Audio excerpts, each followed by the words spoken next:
Or, l'immobilier de résidence principale.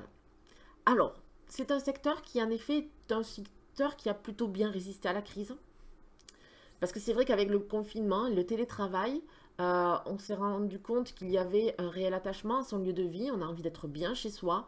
Les différents projets de bricolage, de remise en état des logements, et puis les prévisions de déménagement pour être mieux.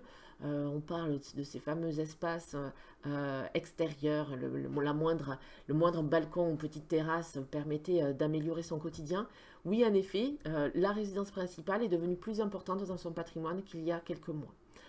Il y a d'ailleurs eu une vague d'achats post-confinement qui a été assez importante, puisque le mois de juin a été un record de signatures de compromis. Alors on ne sait pas si toutes ces signatures vont arriver à terme, mais clairement, pendant les 2 mois de confinement, les gens se sont posé la question de où ils vous souhaitaient vivre. Ils ont eu le temps de consulter, de réfléchir à leur achat immobilier. Et donc, du coup, c'est vrai qu'il y a eu, à la sortie de ce confinement, une explosion des signatures.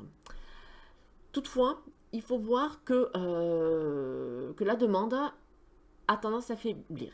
Il va certainement faiblir encore sur les prochains mois. Pourquoi?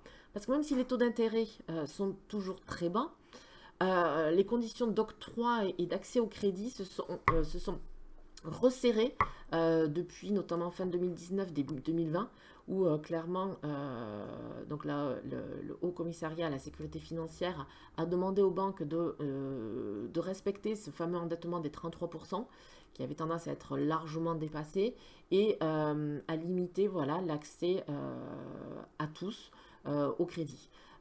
Donc aujourd'hui, on voit de plus en plus de dossiers qui sont refusés par les banques, chose qu'on ne voyait que assez rarement il y a de cela quelques mois. Donc ça, c'est le premier point qui fait que finalement la demande d'achat va peut-être baisser. Et l'autre point, ben, c'est l'incertitude sur l'emploi, qui est pour l'instant soutenue en effet par les États, et notamment l'État français. Mais si le chômage partiel, etc., est moins indemnisé, s'il y a des licenciements qui doivent être réalisés, moins d'emplois dit moins de capacité d'achat, et dit forcément donc du coup une demande qui va baisser. Et puis aussi, on voit que avec voilà, ce télétravail, ce confinement, il y a de plus en plus de biens qui ne correspondent pas à la demande. Je parlais de ce fameux balcon, cette fameuse terrasse dont tout le monde rêve, et encore mieux un coin de jardin. Euh, voilà, on a une distorsion entre l'offre et la demande aujourd'hui. Donc la question qui est à se poser, c'est oui, en effet, l'immobilier la résidence principale est un actif immobilier qui a les prix ont peu bougé sur l'année 2020, mais il faut se poser la question sur les prochains mois avec la baisse du pouvoir d'achat, est-ce qu'il ne va pas y avoir une baisse des prix à venir?